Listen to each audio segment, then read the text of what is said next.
ตำบลแก่นย่างไปชุดเตียงซึ่งร้านน้ำตาคือครับตำบลคนละเล่นก็ทำฟังกันก็คนละเล่นอันนายกมาก่อนอันนายกยกแกสีน้ำตาคนละเล่นเพิ่มครับพวกเราก็กำลังตำบลก็กำลังตำบล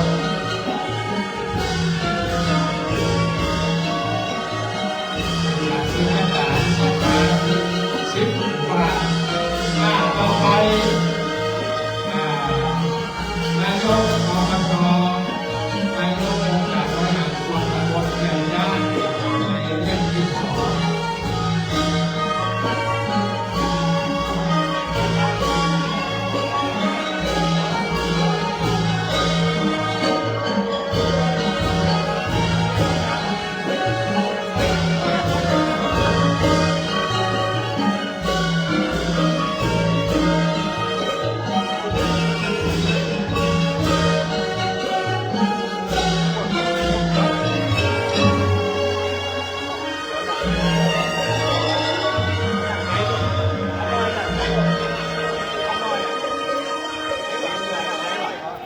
เสียงก้องเสียงกลองเสียงแห่ได้รับแห่เพลงตามกันซึ่งการที่3ได้รับแห่จบลงต่อไปก็เข้าสู่พิธีรับฟังการแสดงพระธรรมเทศนาในการที่4ชื่อว่าการวรรณปเวทจะได้หนึ่งก่ออาจารย์สิคำกันกดาได้อาราธนาธรรมเป็นระดับต่อไปธรรมเทศนาปุราณขันธ์ก็ปริปุณณังสุดเสียงเกศบาทันอีกมารอดวันนปเวทเกศเขาเกยพุทธันดานดงนั้นจัตุลาเจ้าไปสูงพระนวลเป็นพระราศีอยู่ในกิริป่าอีโขงเขตใกล้ตีทาปนาสาราขอนิมนต์ลูกศิษย์พระพุทธาโนสวัสดิ์คือนั่งธรรมะแก้วแล้วนิมนต์เทศนาธรรมานุกัมปิมังปัจจังอาราธนังกาโลมา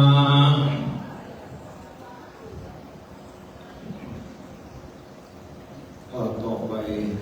จะได้เทศทำกันที่4ชื่อว่าวันนปเวทซึ่งทำกันที่4นี่นายมียังคณะสงฆ์ตำบลแก่นย่าง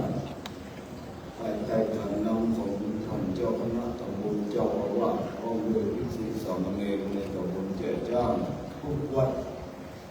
ตามภายนอกหมายมียังชมรม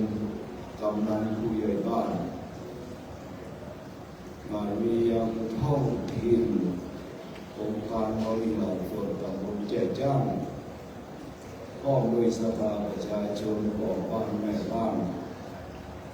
ในตำบลแก่นย่างได้เป็นเจ้าภาพพระธรรมเทศนากันนี้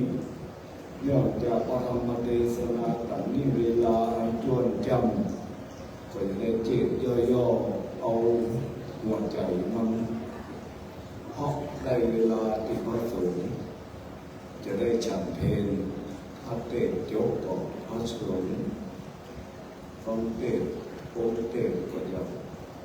ได้ฉันพระทหารเพลงก่อนออกความเข้า นะโม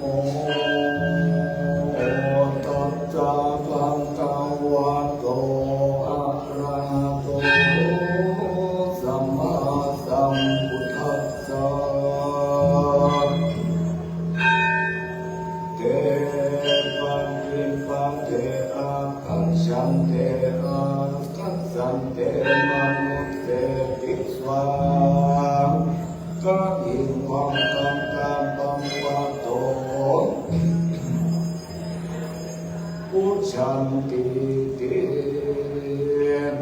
น้อมดับธรรมเทศนาส่วนมหาสัทธาที่ตนก็เอากันออกจากน้องไปหันคนตั้งหลายไปนาเจ้าจริงถามว่าดูลาเพื่อนตั้งหลายเขาวงกดปัปปัตตากิริมีที่ใดจามมนุษย์สาอันว่าคนตั้งหลายแควดกฎหมายรู้ว่าพยาเวสสันตละเทียนจากภาพน้องมาจริงน้องหัตถาน้องไว้ว่าเทวะคาแด่พระแผ่นให้บุญมีเขาองค์กฎที่มีไก่นับแล้วว่าคนตั้งหลายคนนั้นหันมาหาพระสัตสีตนต้องเตียวหนตามมาที่ใดมีใจคุณมาอดพอได้ก็ร้องไห้บอกตั้งไป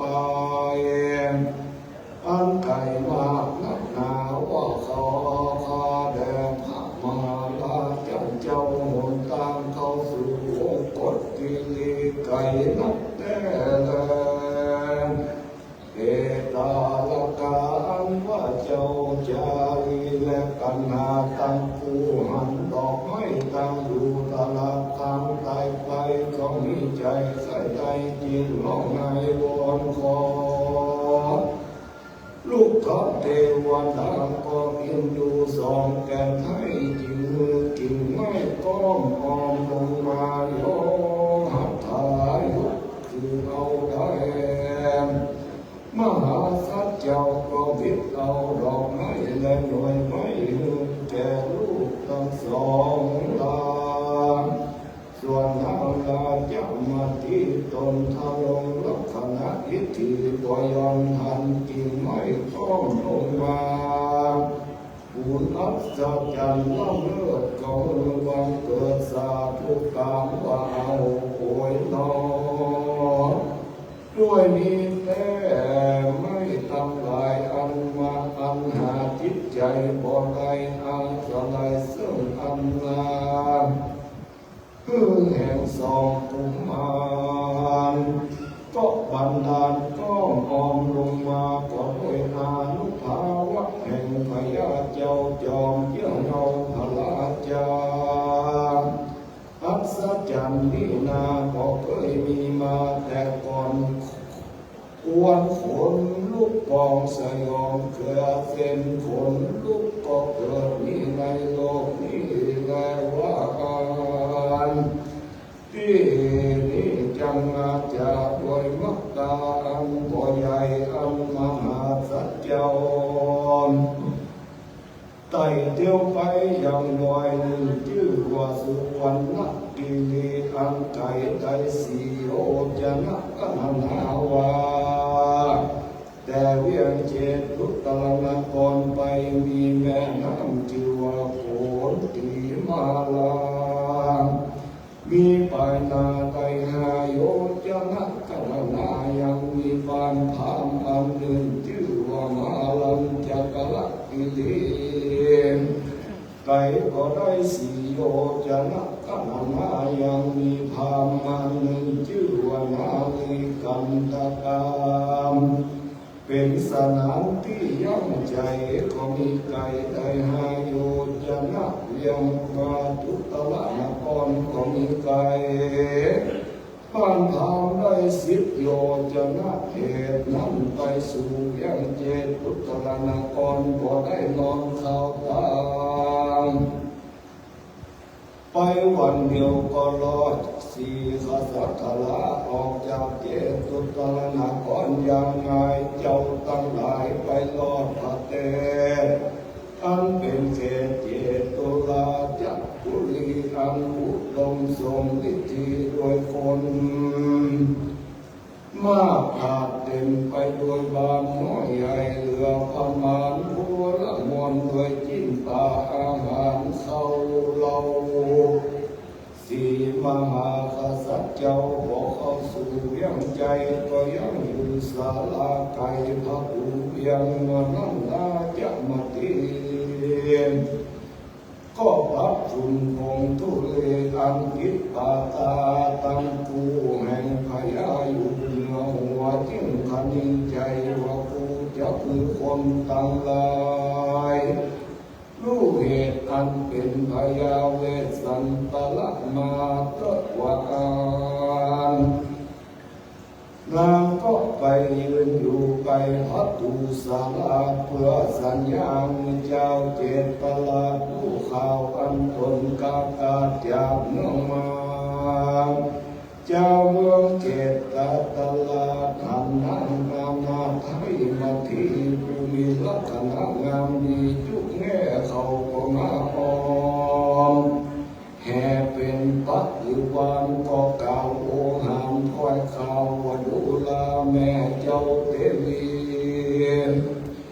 เจ้าเคยอยู่ดีสุขมากกว่าทุกข์กว่ายากอันใดเคยไปไหนโดยยัวยานบอกพาเสียวิกายคำหาบนำไปบัดนี้เจ้าเตียวตั้งไก่ก็โดยตีนเบาบ่เอาเกิดร้องไปเตียวตั้งไก่ในป่าเจ้าก็มาตีนี้โดยเหตุอันใดจ้าคนตั้งหลายวนมาขันก้าวว่าสีตนทาเงินมาหาปัจจุบันบ่ได้หายวนยัวยามจ้างงานยามมาใจบ่มีเขาก็ลีลาไปสู่ยังที่อยู่เข้ามาเจตลาลัทธาบอกขียาอันงามแห่งพยาเวสสันตละเจ้ายามนั้นเต้าพยาหกมันตนได้ยินคนว่าบอกเก่าได้รู้ข่าวอันมาแห่งพยาเวสสันตละแทนไทยเขาก็ร้องลำไไหลไปมาก็มาสู่ศาลาดานเต้าร้องให้เก่าพาสลายว่าข้าแต่มาพักเงาไทยเทวราชสภาวะอันหาพยาบ่ได้บ่มีโศกไม่เครื่องขีก็ยังมีแก่เจ้าอันเจริญพระการเนื่องเจ้าสี่ปีในนอกตั้งคานขอกสีมาตั้งปัญญานาลาบ่มีพยาโลกาบ่มีโศกาเดือดร้อนบ่ทุกข์บ่ร้อนใจอันเจริญพระการเนื่องงามหมู่รีบปนมวลมาจ้างมาลดลาบมีหลายไปที่ไหนบ่เตรียมเจ้าลาหรือเจ้ากากาดเมืองมาเพราะข้าเสือกหนาเดือดแต่มาผับแแก่เจ้าลาจาขับเจ้าไก่ตาออกจากคือปัตตาลงมาอันจาร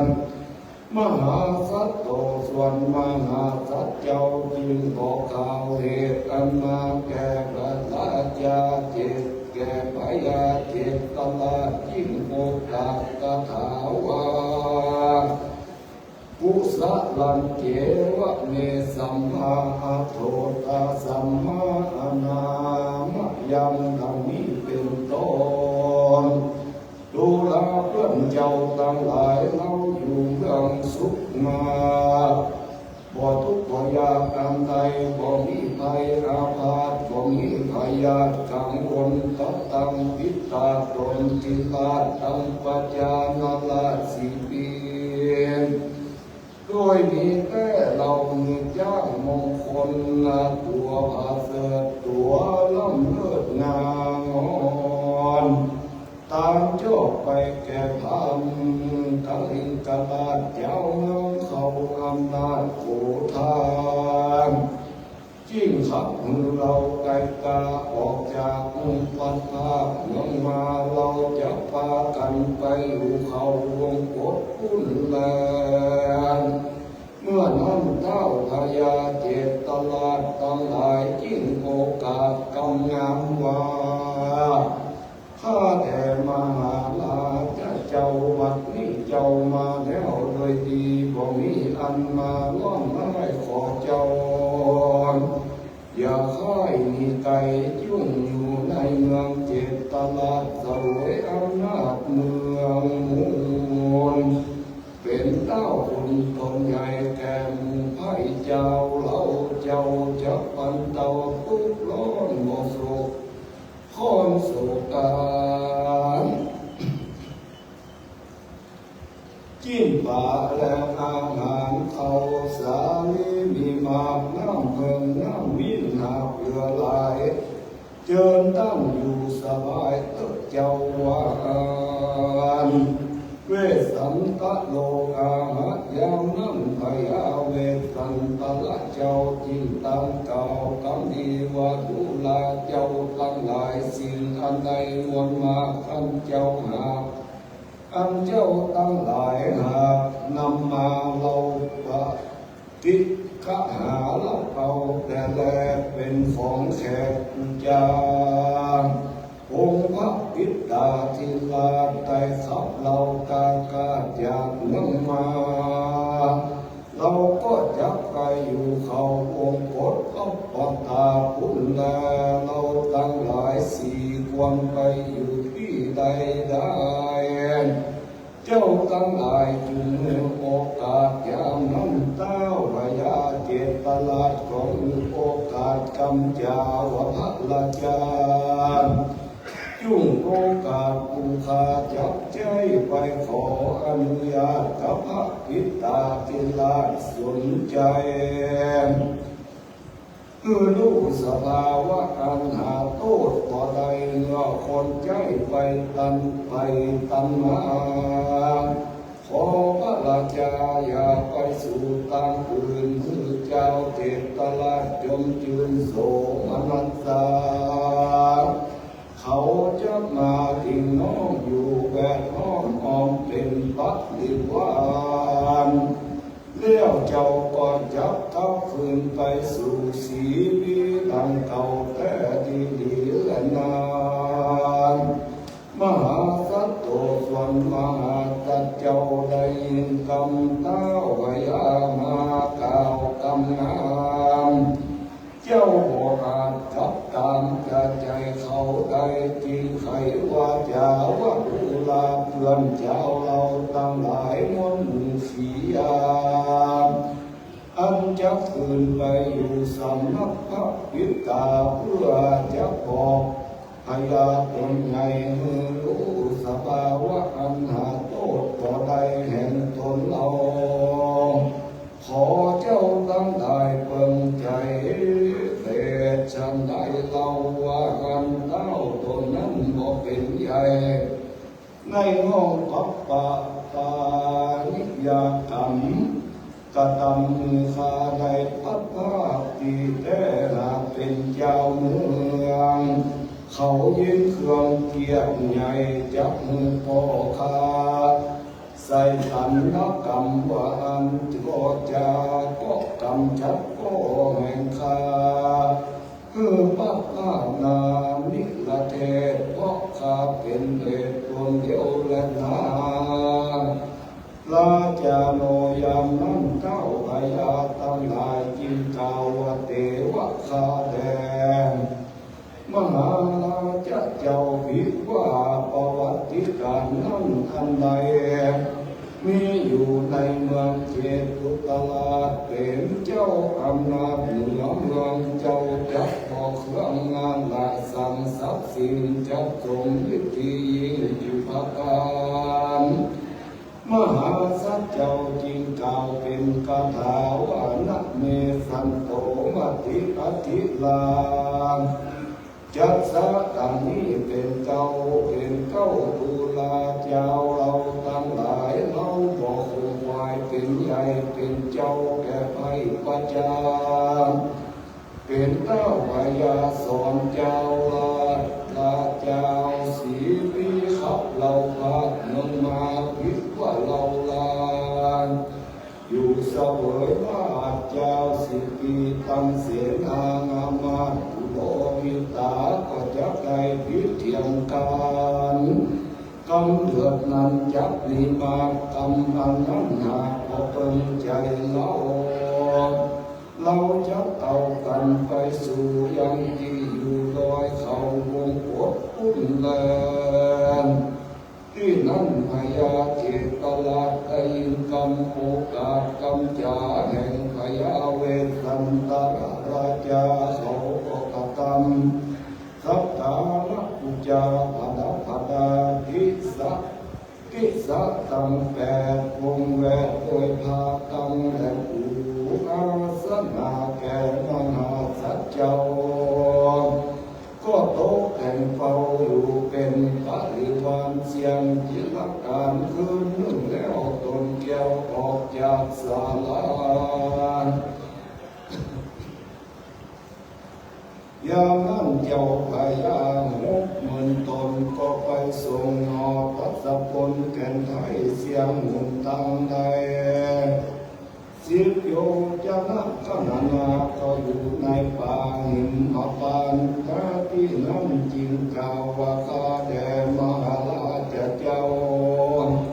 คนตั้งหลายถึงสลาดหาพึงโอวาทว่าไว้โดยพระการฉันใดผู้ตาตั้งหลายก็จะบอกเจ้าพญาตนใดออกไปบวช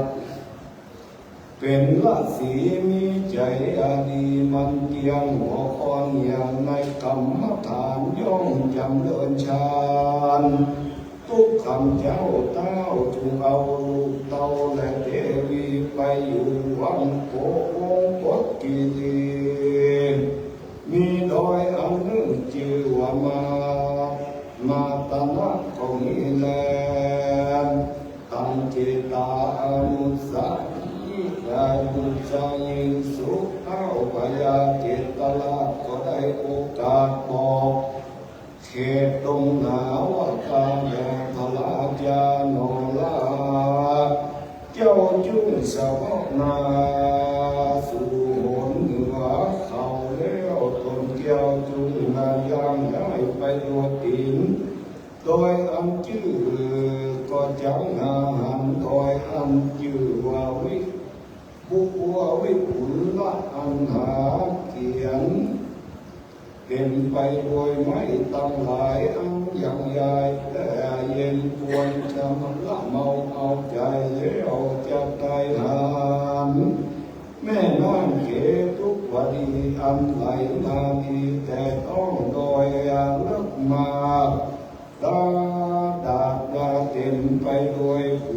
ปลาและเต่าน้ำทุกคำลาเปียงน้ำมีน้ำอันเย็นใสสลาพญาพระราชเจ้าอาบและดูจินก็จะมีความยินดีชื่นชอยกับลูกน้อยและปิยาเรียกกันยิ่งโยดจากในหันไม่มีโคตรต้นใหญ่มีกิ่งก้านไฟสาขามีลูกนาสว่างงากรมีร่มความยินดียังมีดอยลูกนึ่งชื่อว่านาลิกามีสักกุณาหลายหลากต่างๆเมียสีดำด่างขาวแดงเขียวขาวแดงลายดอกบินไล่หลอกจริงกันมีหลายพันนาหลายหลากกินมาเลียงนาร้อนหากวิ่งเต้นข้าก้อนเด่นปวนละเมายังมีสระอันงามเราชื่อว่ามุจลินมีทิศมงเหนือจัวจุ ยวันออกมีดอกบัวดอกบ้านและจำกรสีเขียวขาวอ่อนแดงดำมีต่างๆนานายามนั้นเจ้าวันเจ้าอาภยาจักเจ้าฟ้าจังไรหันยามแพ้เขียวงามในวันนานป่าไม้พาปอกด้วยไม้สองจำพวกคือว่าคงเป็นดอกและเป็นลูกวนเป็นที่ถูกเนื้อเปิงใจแก่พระบัวไข่กับกับตังลูกลาแลอักขจายากันพระราชาคำโอนโดยอันเป็นขุนแม่น้ำก็ยังในไต่น้ำคำอยากแต่ดีจับหันสละอกกรณีมีจตุรัสสักตาแบ่งเสมอกันมีหลายอันหลายหลากเต่าน้ำหักเต่าน้ำหักมากและผูกป่าไว้ไปมาพระภาพมีตาลาบยังงามมีน้ำบริสุทธิ์เย็นฉลาดผู้ดีไข้อาบและกินจะแลนพันนักศาลามหาลาจะเจ้าตั้งอยู่บนอีสานแห่งสละโอกาลิงกาลานีแล้วจุงวิถีเลี้ยงชีวิตเจ้ากับลูกเต่าและอักขันจายาโดยอันแสวงหาหัวมันและลูกให้เจ้าอย่าได้ประมาทใจกายจุ่มพาลูกเปลี่ยนไปใจเพื่อมือเข้าไกลเมืองฟ้าและเนรปามแดดเดินนิติตังขีอาเตสนายังวันนภเวทโกหังคมโสมเล็ดสะเด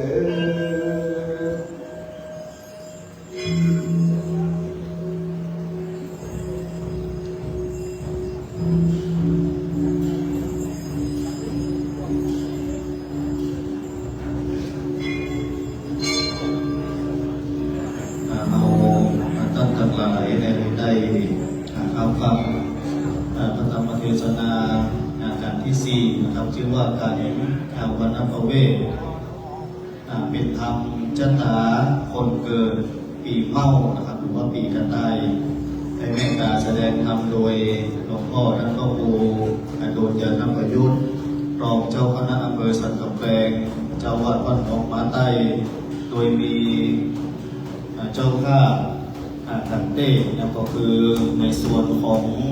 คณะสงฆ์ตำบลแจ้จ้างองค์กรปกครองส่วนท้องถิ่นคณะสหประชาชนตำบลแจ้จ้างได้ทำเป็นเจ้าภาพนะครับในการนี้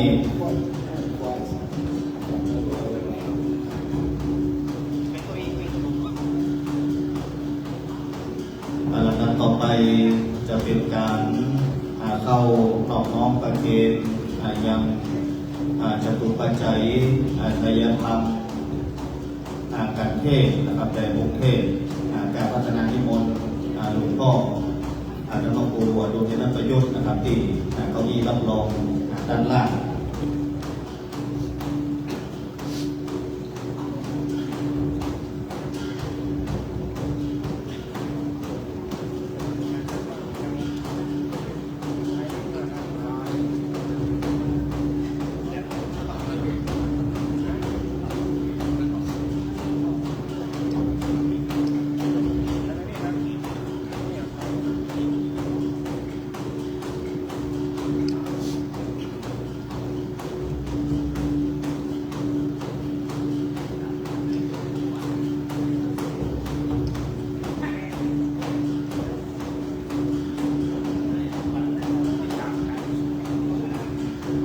ในส่วนของการเทศนะครับขอรัตนาท่านอาจารย์ท่านพระครูสันติรัตนากรเจ้าคณะตำบลแจ้จ้างครับเจ้าวัดป่าเปานะครับได้ประเคนนอบน้อมนะครับในนามของคณะสงฆ์นะครับคณะสัทธาตำบลแจ้จ้างขอการรัตนาครับ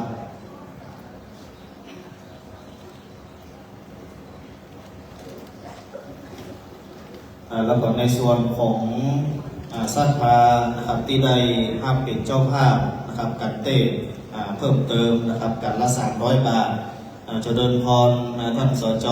นักกีตาพวกตรงเจริญพรคุณระวีวันคุณรุ่งระพีไสสาวงศ์เจริญพรท่านสจสรุชาจำรัดวุฒิกุลท่านสจเก๋เจริญพรคุณสิริรัตน์อิทธิธีรรัตน์นะครับในเจ้าภาพในส่วนของการเทศการละ 3,000 บาทนะครับในส่วนของการที่4การมณประเวศนะครับเจริญพรในส่วนที่เหลือนะครับในส่วนของเทศบาลก็ดีนะครับชมรมกระดานผู้ใหญ่บ้านอสมก็ดีนะครับสถานศึกษาก็ดีใครตัวแทนนะครับแต่ละหมู่บ้านนะครับได้ถือต้นนะครับถือต้นของแต่ละหมู่บ้านของแต่ละท่านนะครับได้เข้าประเคนน้องๆนะครับที่ท่านพระครูอดุลยนประยุทธ์นะครับกรุงเทพนะครับขอเจริญพรเริ่มแรกจะเทศบาลก่อนก็ได้นะครับเทศบาล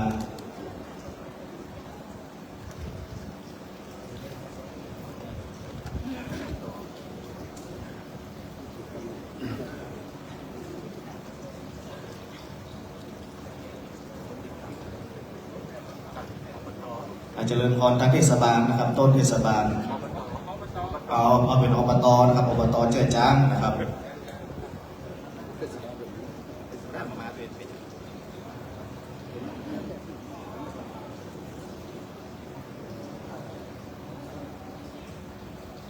ในส่วนของแต่ละหมู่บ้านนะครับแต่ละบ้านนะครับเริ่มตั้งแต่ท่านบินป้ายไปนะพี่ท่านป้ายครับตัวแทนแต่ละหมู่นะครับเจริญพรเลยเนอร์นะครับตั้งแต่หมู่1 2 3นะครับเป็นต้นไปนะครับแต่ละหมู่นะครับได้เข้าประเคนดูกล้องครับผมดูกล้องครับผม1 2 3โอเคครับผม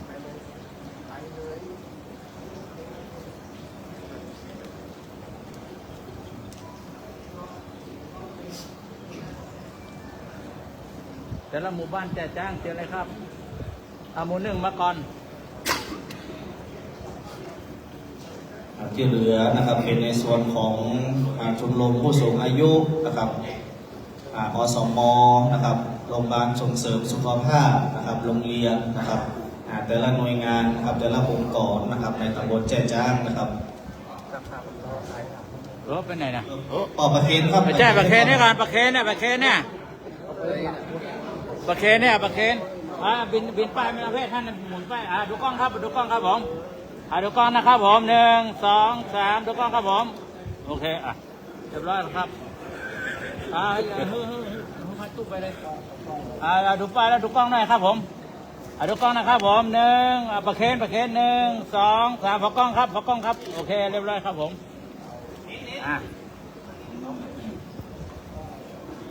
ดูป้ายอยู่บนดูกล้องนะครับผม1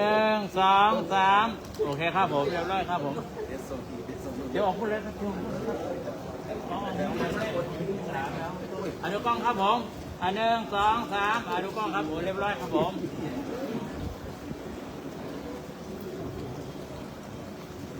ดูกล้องครับผม1 2 3โอเคเรียบร้อยครับผมออกพูดเลยท่านออกพูดเลยออกพูดเลยออกให้เลยก่อนออกไปให้เลยพร้อมกินได้ไหมให้โอ้โหท่านให้ยกนิดหน่อยได้หันหน้าดูกล้องครับผม1 2 3โอเคครับผมนักล่ำนะครับออกไปให้เลยพูด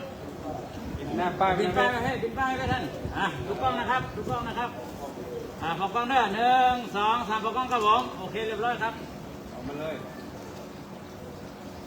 หันป้ายมาถอยหลังทุกอย่างพอกล้องครับผม1 2 3โอเคครับ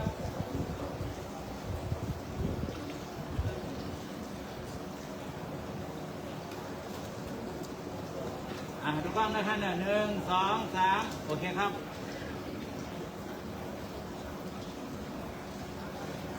ทุกกล้องครับผม1 2 3โอเคครับ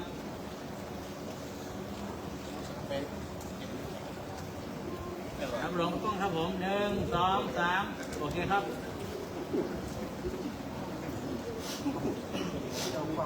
ดูกล้องครับหลวงครับผม1 2 3โอเคครับ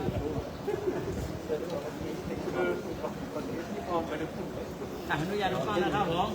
1 2 3โอเคครับผม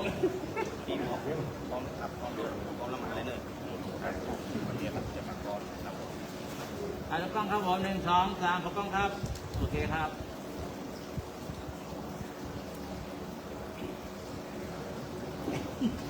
ปิดไฟไงพี่ก่อนนั้นดูกล้องครับผม1 2 3โอเคครับผม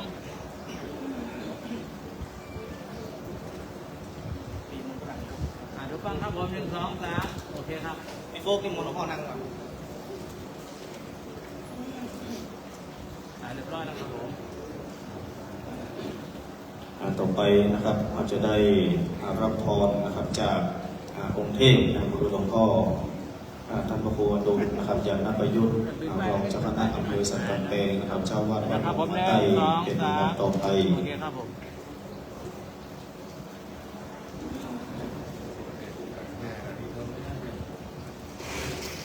ยะถาวาริวหาปุระปาริปุเรนติสาคลังเอวะเมวะอิโตตินังปิตานังอุปกัปปติอิจิตังปฏิตังตุมหังคิปะเมวะสมิจจตุสัพเพปุเรนตุสังกปาจันโทปนะละโสยถามณิโชติละโสยถาเอวังมุตุติและอัจจในวันนี้เป็นวันดีที่ถี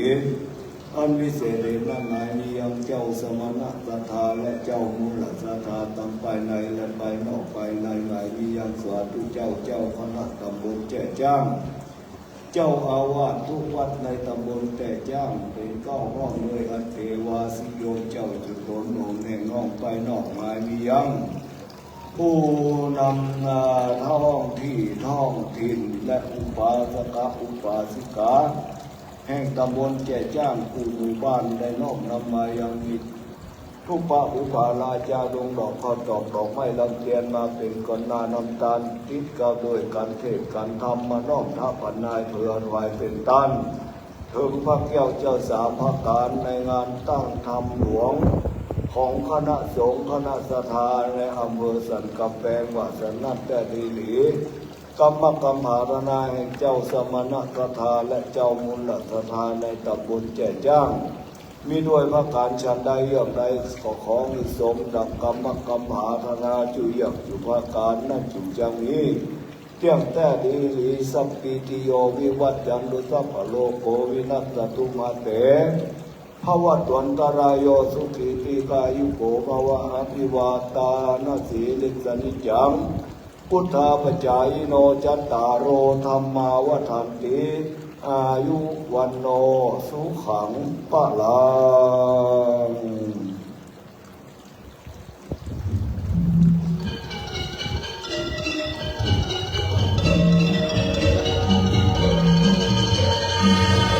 ในส่วนนะครับการเทศนาธรรมนะครับในส่วนกับที่4นะครับวันประเภทเสียเรียบร้อยเจริญพรศรัทธาตำบลแจ้จ้างนะครับมีโรงทานนะครับอยู่ที่ลานพุทธชยันตีนะครับลงไปทางเหนือวิหารนะครับอยู่ทางซ้ายมือนะครับสามารถไปรับประทานอาหารได้นะครับแล้วก็ในส่วนหนึ่งนะครับได้มีการมั่วบัวหอมนะครับโดยสถาประชาชนนะครับก็การแม่ค้าในอำเภอสันกำแพงของเรานะครับได้จัดจำหน่ายนะครับสินค้าพื้นเมืองก็ดีนะครับเป็นอาหารก็ดีเป็นการมั่วบัวหอมสถานที่หลังจากได้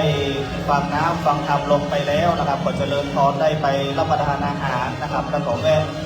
อุดหนุนสินค้านะครับการมั่วบัวหอมนะครับของพ่อค้าแม่ค้าภายในอำเภอสันกำแพงเขาได้ต่อไปจะเป็นการเทศนาธรรมนะครับการที่5นะครับการโชว์โชคนะครับสืบชะตาผู้ที่เกิดปีพระโรงนะครับหรือว่าผู้ใหญ่ในการนี้ได้ทำความเมตตานะครับจากหลวงพ่อท่านพ่อครูอัญพรพิสุทธิคุณเจ้าคณะอำเภอหางดงเจ้าวัดหนองทองอำเภอหางดงนะครับได้มาเป็นองค์เทศนาธรรมในส่วนของเจ้าหน้าที่นะครับมีคณะสงฆ์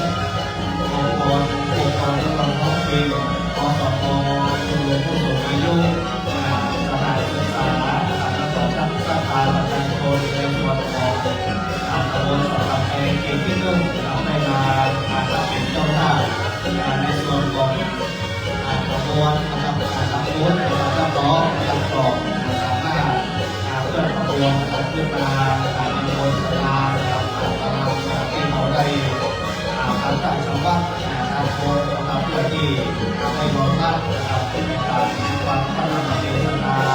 มหาเทศนรชาดกนะครับในวันนี้